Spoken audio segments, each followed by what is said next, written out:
এই ছবিগুলো মানুষের হৃদয়ে থাকবে আজীবন, কারণ এই ছবিগুলোই বলে দেয় বাংলাদেশের ফুটবলের রাজপুত্রের প্রথম গোলের গল্প।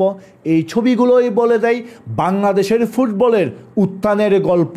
বলছিলাম হামজা চৌধুরীর আজকে ভুটানের বিপক্ষে বাংলাদেশের জার্সিতে বাংলাদেশের গড়ের মাঠে প্রথম গোলের কথা, যে গোলটাই আসছিল বর্তমানে বাংলাদেশ দলের ক্যাপ্টেন জামাল ভুঁইয়ার নেওয়া কর্নার কিক থেকে। বর্তমানে হামজা চৌধুরী যেই পথ অনুসরণ করে বাংলাদেশের জার্সিতে মাঠ কাঁপাচ্ছে, বাংলাদেশের জার্সিতে গোল করতেছে, বাংলাদেশের জার্সিতে বাংলাদেশকে পুরো বিশ্ব দরবারে রিপ্রেজেন্ট করতেছে, সেই পথের শুরুই কিন্তু এই জামাল ভুঁইয়াকে দিয়ে।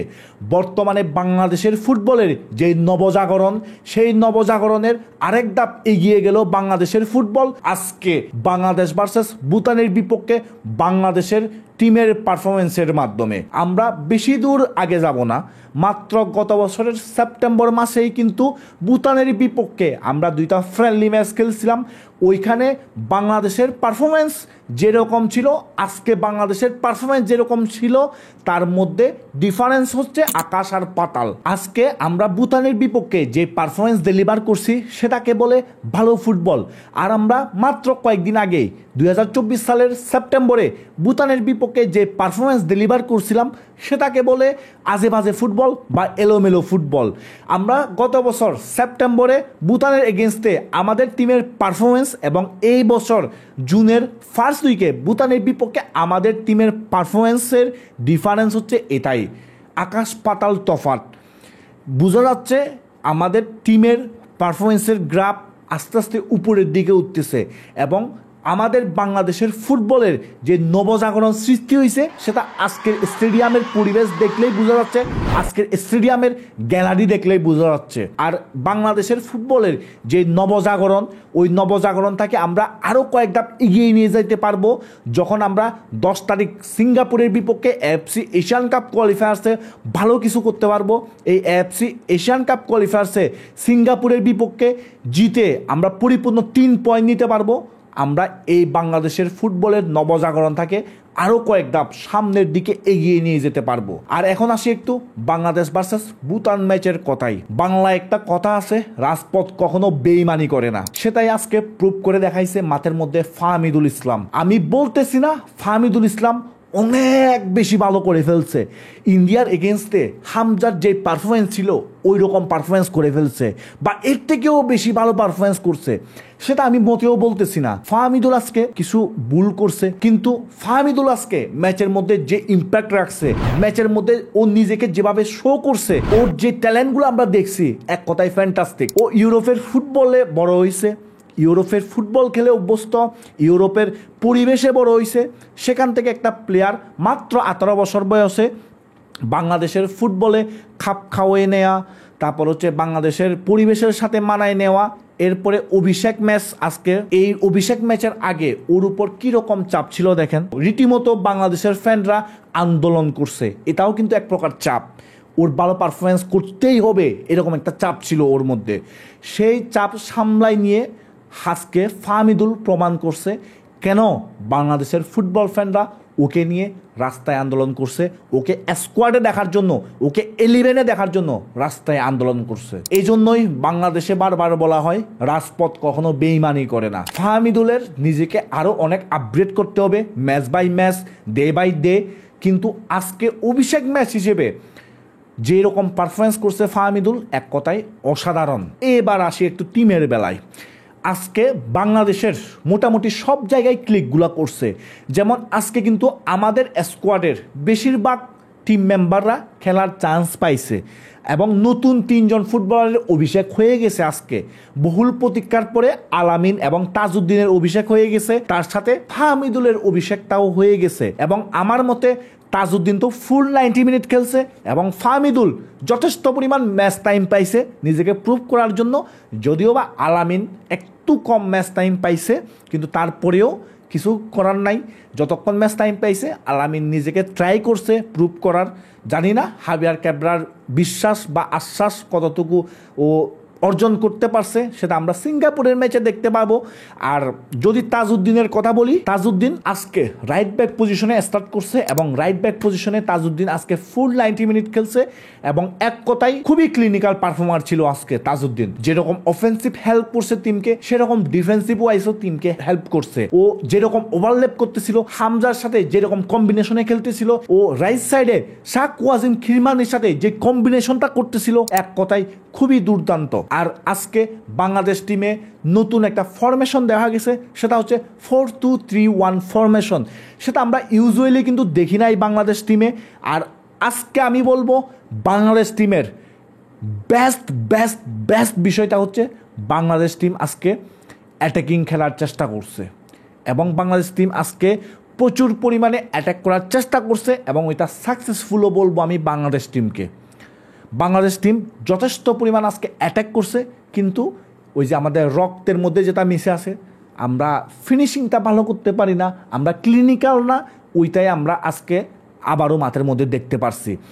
আজকে আমি বাংলাদেশ টিম যে অ্যাটাকিং খেলছে সেটার একটা বড় প্রমাণ হচ্ছে আজকে আমাদের ডি বক্সটা একেবারে খালি ছিল না। আমাদের অ্যাটাকিং মিডফিল্ডার পজিশনে খেলছিল জামাল ভুঁইয়া সবসময় অপোনেন্ট টিমের ডি বক্সে ছিল। রাকিব যখন ওই উইংয়ে চলে গেছে, ও সম্পূর্ণ অর্থাৎ জামাল ভুঁইয়া কিন্তু সম্পূর্ণ নাম্বার 9-এর পজিশনটা হোল্ড করে ফেলছে। আর যখন রাকিব ডি বক্সে থাকতো তখন কিন্তু সেকেন্ড স্ট্রাইকার বা রাকিবের পিছনে শ্যাডো স্ট্রাইকার রোলে কিন্তু এই জামাল ভুঁইয়া থাকতো। আর আমরা উইং থেকে আজকে ক্রসগুলা করার চেষ্টা করছি, ফাহমিদুল থেকে ভালো ক্রস কিছু আসছে, কিন্তু ওইগুলো আমরা ক্লিনিক্যাল না থাকার কারণে গোলে কনভার্ট করতে পারি নাই। কিন্তু একটা বিষয় আমার বারবার মাথায় আসতেছে, আজকে যদি আমরা রাকিবকে রাইট সাইডে স্টার্ট করাইতাম, তারপর আমরা যদি সেন্টার ফরওয়ার্ড পজিশনে আমরা একজন নাম্বার 9কে স্টার্ট করাইতাম, তাইলে আমাদের সিঙ্গাপুরের ম্যাচের জন্য আর একটু বেটার হইতো আমার মতে। কারণ আপনি দেখবেন ম্যাচের কিছু সময়ে রাকিব কিন্তু উইংয়ে চলে যাচ্ছিল এবং যখন উইংয়ে চলে যাচ্ছিল তখন রাকিব কিন্তু খুবই ভালো লাগতেছিল, মানে খুবই শার্প লাগতেছিল ওর পারফরমেন্স, যেটা আমরা ওকে সেন্টারে দেখি না। আমি রাকিবের খেলা কোনোদিন সেন্টারে পছন্দ করি না। রাকিব উইঙ্গারে সব সময় বেস্ট, ও আগেও বাংলাদেশ টিমে উইঙ্গারে বেস্ট ছিল, বসুন্ধরা কিংসেও উইঙ্গারে বেস্ট ছিল। রাকিবকে আমি উইঙ্গার পজিশনে দেখতে চাই, কেন জানি। আপনারা রাকিবকে কোন পজিশনে দেখতে চান সেটা আপনি কমেন্টে জানাই দিয়েন।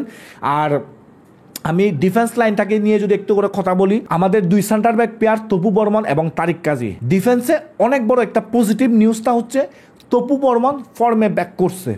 আজকে বলেন আমরা ইন্ডিয়ার এগেনস্টেও দেখছি তপু বর্মন ফর্মে ব্যাক করছে। বসুন্ধরার কথা জানি না ভাই, ন্যাশনাল টিমে Tapu Barman as a defender হিসেবে ফর্মে ব্যাক করছে। এখন কথা হচ্ছে নেক্সট ম্যাচ যেটা আমাদের সবচেয়ে বেশি ইম্পর্ট্যান্ট, সেখানে কীরকম পারফরমেন্স করে দেখা যাক।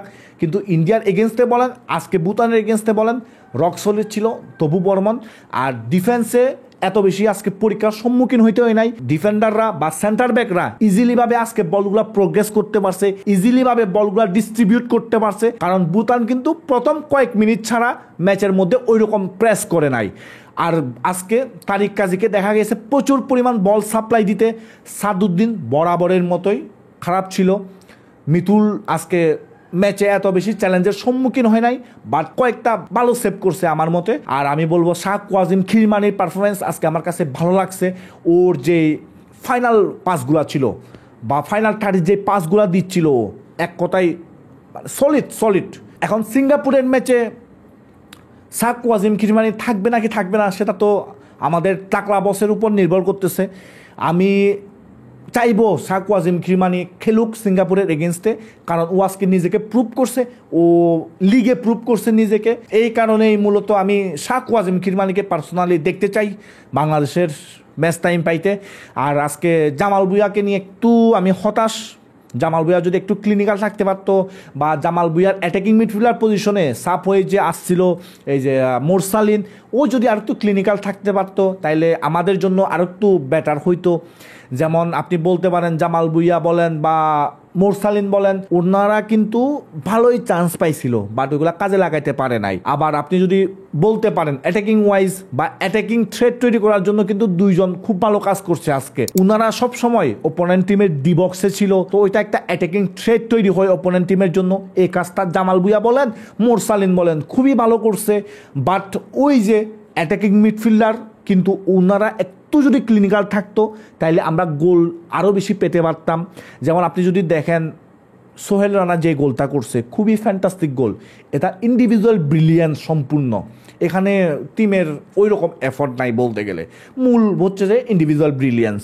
তো ওই গোলটা যদি আমরা বাদ দিই, আমাদের গোল কিন্তু শুধুমাত্র একটা, হামজা চৌধুরীরটা।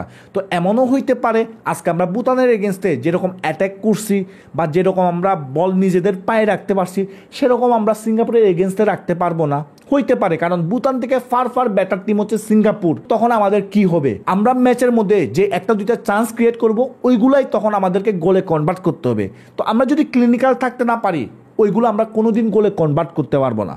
তো এই কারণে মূল বিষয়টা হচ্ছে চান্স ক্রিয়েট করতেছি আমরা, বাট ক্লিনিক্যাল না। তো এই ক্লিনিক্যাল থাকতে হবে আমাদেরকে। আর আজকে আমার মতে হাবিয়ার ক্যাব্রেরা খুবই ভালো করছে, ও অভিষেক করাই দিছে তিনজনকে, তার উপরে হচ্ছে মোটামুটি সবাইকে ম্যাচ টাইম দিছে। এটা আমার কাছে ভালো লাগছে। হাবিয়ার ক্যাব্রার প্ল্যানগুলোও আজকে মোটামুটি ভালো মতো ক্লিক করছে।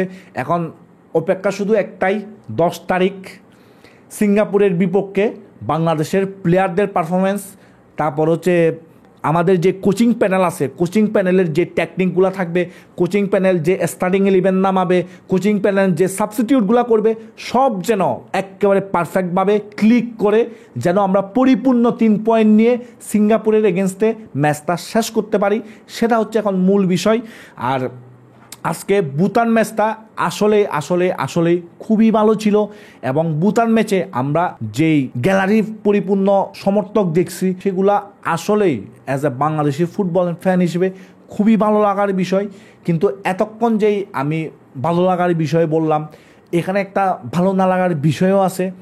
আমরা ইউজুয়ালি বাংলাদেশের ন্যাশনাল টিমের খেলা মানেই দেখতাম এক পাশে বা এক গোল পোস্টের পিছনে বাংলাদেশি ফুটবল আলট্রাস বাংলাদেশকে সমর্থন দেয়, ওপোনেন্ট টিমকে এক প্রকার নার্ভাসের মধ্যে ফেলে দেয়, ওপোনেন্ট টিমকে এক প্রকার চাপের মধ্যে ফেলে দেয়। সেই বাংলাদেশি ফুটবল আলট্রাসকে আজকে আমরা স্টেডিয়ামে দেখতে পারি নাই। জানি না সিঙ্গাপুরের এগেনস্টে দেখতে পারবো নাকি। আমার মতে সিঙ্গাপুরের এগেনস্টে যদি আমরা বাংলাদেশি ফুটবল আলট্রাসকে গ্যালারিতে দেখতে পাই, তাইলে সেটা সিঙ্গাপুরের টিমের জন্য আরও একটু বেশি প্রেশার হবে। সিঙ্গাপুরের টিমের জন্য ম্যাচটাকে বাইর করে আনা আরেকটু বেশি কষ্টের হবে। কারণ আপনারা সবাই জানেন, যারা ফুটবল ফলো করতেছেন, যারা ইউরোপিয়ান ফুটবল ফলো করেন, সবাই জানেন যে গ্যালারিতে দর্শক বা গ্যালারিতে কিছু সমর্থক গোষ্ঠী কীরকম প্রভাব ফেলে ম্যাচের ক্ষেত্রে, বা ওপোনেন্ট টিমকে কীরকম প্রেশারে রাখতে পারে এই গ্যালারির ফ্যানগুলা। তো এই গ্যালারির ফ্যানগুলার মধ্যে অন্যতম হচ্ছে আলট্রাস, বা অন্যতম হচ্ছে কিছু ফ্যান বেস যারা দল বেঁধে খেলা দেখতে যায়। ওরাই মূলত পুরো গ্যালারিকে উজ্জীবিত রাখে। গ্যালারিতে আপনি যখন এভাবে করে জিমাই, তখন কিন্তু এই আলট্রাসরা 1 মিনিট থেকে শুরু করে 90 মিনিট পর্যন্ত হই হুল্লোড় করে যায়। 1 মিনিট থেকে শুরু করে 90 মিনিট পর্যন্ত ওপোনেন্ট টিমকে বোরকে দেওয়ার জন্য, ওপোনেন্ট টিমকে চাপে রাখার জন্য সবসময় হই হুল্লোড় করে যায়। তো এই আলট্রাসকে অবশ্যই আজকে ভুটান ম্যাচে মিস করছি। আমি শিওর এবং কনফার্ম, আপনারা যারা আলট্রাসের কালচার জানেন, আপনারা যারা আলট্রাসের সাথে কোনো না কোনো একদিন ফুটবলটাকে উপভোগ করছেন, তারা সবাই মিস করছেন। আর যারা আলট্রাসের কালচার জানেন না, যারা আলট্রাসের সাথে কোনো দিন ফুটবল দেখেন নাই, তারা বুঝবেন না আমার কথাগুলা। তো আপনারা আশা করব কোনো একদিন, এখন আপনারা আলট্রাসের বিপক্ষে নেন, কোনো সমস্যা নাই, আপনাদের পার্সোনাল মতামত ওইটা আমি এক্সপেক্ট করব, বা আমি আশা করব, বা আমি একটা সাজেশন দেবো আপনাদেরকে। আপনারা কোনো একদিন আলট্রাসের সাথে গিয়ে বাংলাদেশের ফুটবলটাকে উপভোগ করিয়েন, তখন আপনারা বুঝতে পারবেন আলট্রাসের ভূমিকা কী থাকে মাঠের মধ্যে, আলট্রাসের ভূমিকা কী থাকে ওপোনেন্ট টিমকে প্রেসারে ফেলার জন্য। আর আপনাদের কাছে আজকে ভুটানের বিপক্ষে বাংলাদেশের পারফরমেন্স কেমন লাগছে এবং হামজা চৌধুরীর গোলে আপনাদের যে মতামত, সেটা আপনারা কমেন্টে জানাই দিন। আর আপনাদের সাথে দেখা হবে নেক্সট কোনো ভিডিওতে।